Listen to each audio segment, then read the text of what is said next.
Que la paz de Jesús esté contigo. Te saluda tu amigo y servidor Hugo Maciel de la comunidad evangelizadora La Peña, predicador católico de la diócesis de San Lorenzo, Paraguay. Hoy, viernes 4 de marzo, viernes después de ceniza. Como todos los días, la Iglesia Católica nos invita a reflexionar la palabra de Dios. La liturgia católica nos propone hoy el Evangelio según San Mateo. Estamos en el capítulo 9, versículos del 14 al 15. Nos dice la santa palabra de Dios.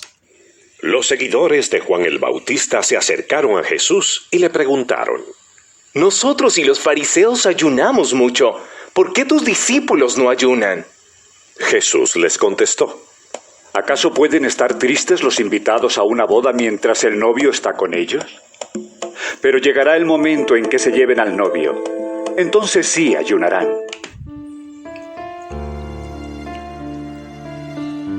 Discusión sobre el ayuno. Seguimos este itinerario del tiempo de Cuaresma, tiempo de ayuno, de penitencia, de oración. Y hoy reflexionamos sobre uno de los pilares de la Cuaresma, a lo que nos invita la Iglesia Católica. Pongamos como siempre el texto en su contexto, regla de oro de una buena exégesis bíblica. Estamos en el capítulo 9 del Evangelio según San Mateo. La perícopa que nos ocupa hoy es la discusión sobre el ayuno. La perícopa anterior, Jesús llama a Leví Mateo, el recaudador de impuestos.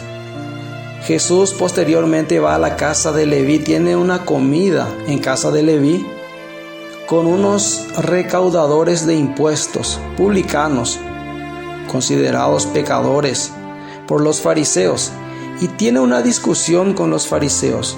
Más bien los fariseos le dicen a los discípulos de Jesús: ¿por qué vuestro maestro come con los publicanos y pecadores?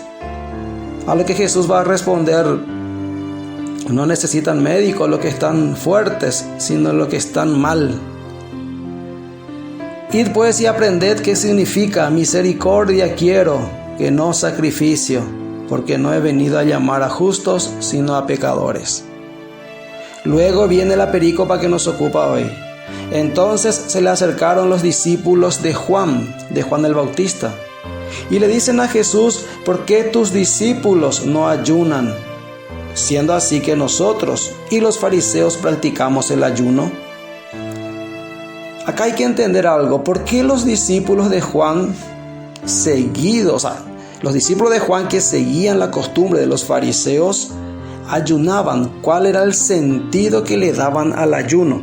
Ciertamente el ayuno era un acto de penitencia, pero recordemos que los fariseos tenían un anhelo de la venida pronta del reino de Dios. Y como ellos estaban esperando ansioso la venida de ese tan anhelado reino de Dios. Y ellos tenían la idea, ese reino similar a aquel reino de David, donde había seguridad, prosperidad, donde había abundancia, donde vivíamos bien, donde todo era paz. Ese reino es el reino terrenal que ellos anhelaban. ¿Y cómo Dios iba a instaurar nuevamente ese reino? Ellos estaban bajo la opresión del Imperio Romano. Justamente Leví Mateo era un colaborador para el Imperio Romano, al cobrarle impuesto a los judíos para la corona de Roma, para los césares. Entonces ellos anhelaban esa liberación de esa opresión en la que estaban sumidos, pero ¿cómo? Como que Dios iba a instaurar nuevamente el reino de Dios. Ese era el concepto de reino que ellos tenían. ¿Y cómo vamos a hacer eso? Y para acelerar eso tenemos que cumplir todas las leyes, todos los mandamientos. Por eso los fariseos eran muy escrupulosos en el cumplimiento de la ley.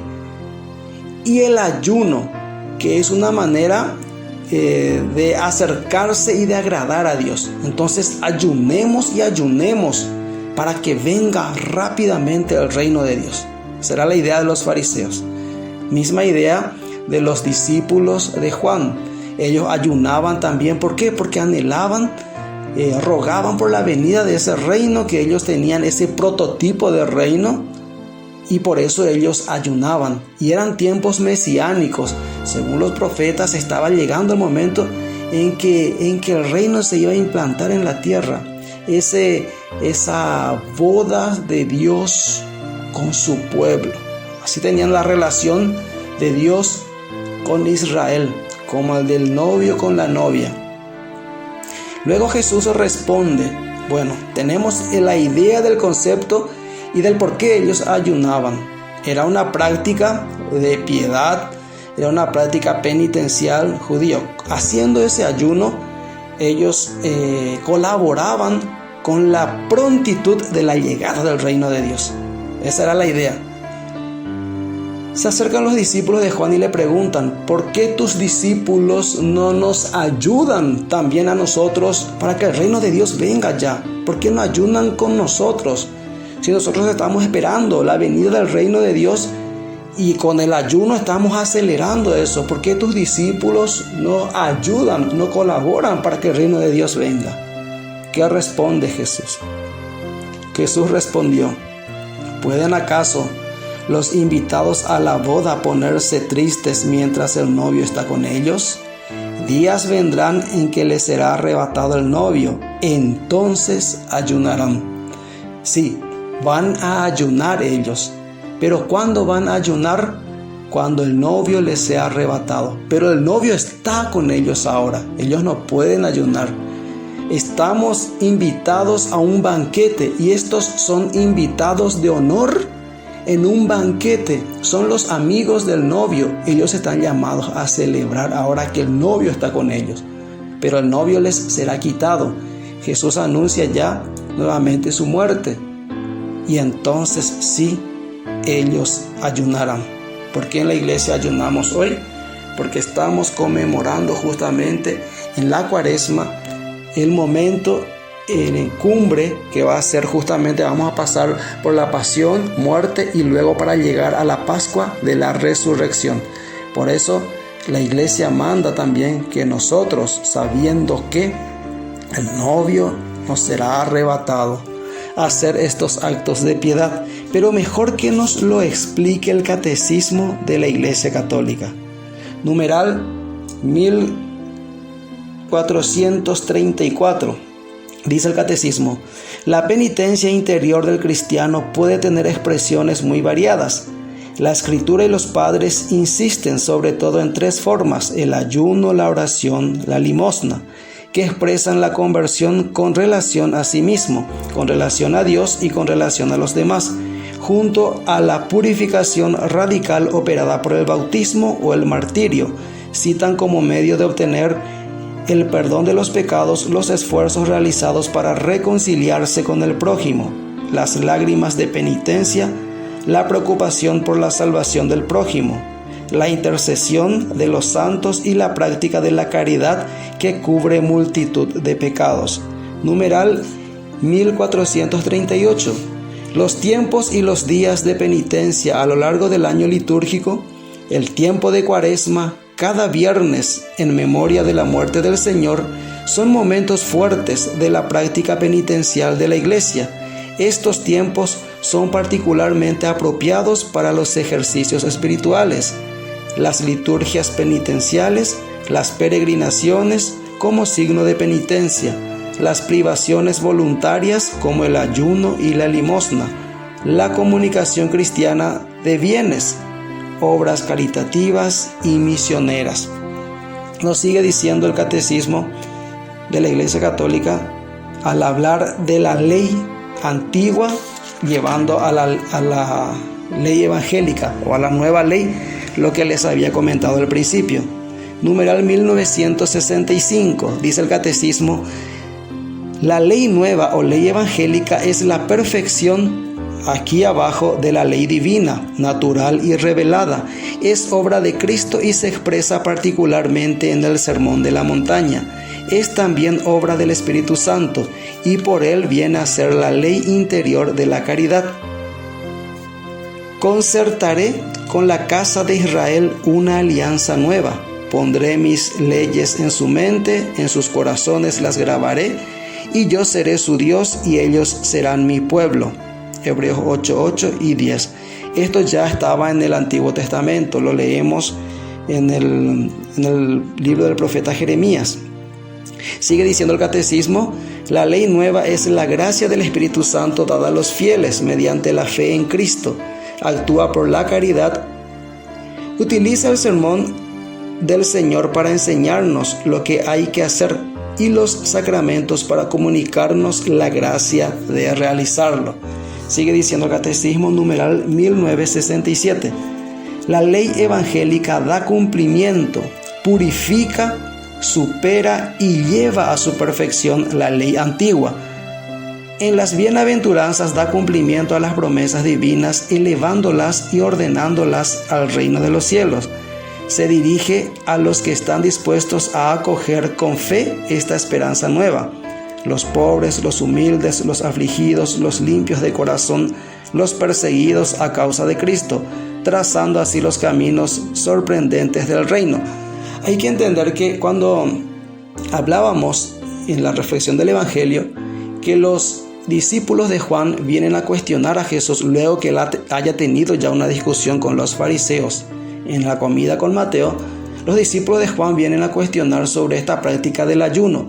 Ellos, en la ley antigua, a su manera, a su modo de interpretar la ley antigua, ellos exponen a Jesús esa preocupación.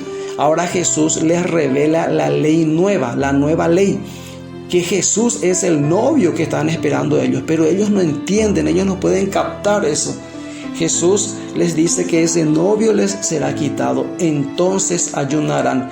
Jesús va a cambiar el sentido del ayuno.